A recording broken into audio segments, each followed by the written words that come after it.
జై భీమ్, జై తెలంగాణ. తెలంగాణ ముఖ్యమంత్రి రేవంత్ రెడ్డి గారు మాట్లాడితే ఎంత వినసొంపుగా ఉంటుందో ఈ తెలంగాణ సమాజానికి ఏడాది కాలంలో అర్థమైపోయింది.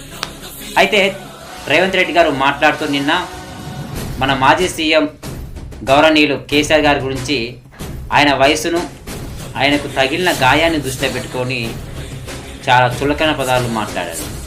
చాలా హేళనగా మాట్లాడారు. మీరు కర్ర పట్టుకొని నిలబడ్డం చేత కాదు నీకు, నువ్వు మమ్మల్ని కొడతావా అని రేవంత్ రెడ్డి గారు మాట్లాడారు. అయితే రేవంత్ రెడ్డి గారు, మిమ్మల్ని కొడటానికి కేసీఆర్కి శరీర బలం అవసరం లేదు, బుద్ధి బలం చాలు. ఆ బుద్ధి బలం ముందు ఈ తెలంగాణలో ఏ రాజకీయ నాయకుడు గెలవలేడు. ఆంధ్ర పెట్టుబడిదారులు కేసీఆర్ గారు కొట్టిన దెబ్బకి మళ్ళీ ఆ తెలంగాణ వైపు తిరిగి చూడకుండా వెళ్ళారు. ఆంధ్ర దోపిడీ రాజకీయ నాయకులు కేసీఆర్ దెబ్బకు మళ్ళీ తెలంగాణ వైపు చూడాలంటే భయపడేలా కేసీఆర్ చేసింది. ఇక నీకంటే 10 రెట్లు బలవంతులు కూడా కేసీఆర్ ముందు నిలబడి రాజకీయం చేయలేకపోయారు. కేసీఆర్ కొడితే నువ్వు భవిష్యత్తులో రాజకీయం కూడా చేయలేవు. కేసీఆర్ కొట్టుతన్నది నీ శరీరం మీద కాదు, మీ శరీరాల మీద కొడటానికి బలం కావాలి. మీ రాజకీయ భవిష్యత్తు మీద కొడటానికి బుద్ధి బలం కావాలి.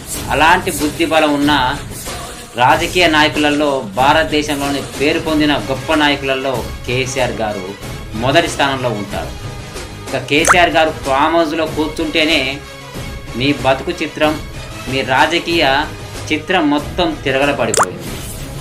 మీరు పెట్టుకున్న పోలింగులోనే మీ ఓటింగ్ శాతం ఎంత వచ్చిందో తెలుసుకొని మాట్లాడండి. కేసీఆర్ గారు బయటికి వెళ్తే, మాట్లాడితే, జనంతో కలిసి ముందుకు నడిచి పోరాటం చేస్తే మీ పేరు, మీ పాలన అనేది ఈ చరిత్రలో కూడా కనిపించకుండా పోతుంది. కేసీఆర్ గారి మీద ఇలాంటి మాటలు, చులకనమైన మాటలు, ఆయన్ని వయసును దృష్టిలో పెట్టుకొని ఇలాంటి మాటలు మాట్లాడితే తెలంగాణ సమాజం మీకు గౌరవం ఇవ్వడం మానేస్తుందని మీరు గుర్తుంచుకోవాలి. జై భీమ్, జై తెలంగాణ.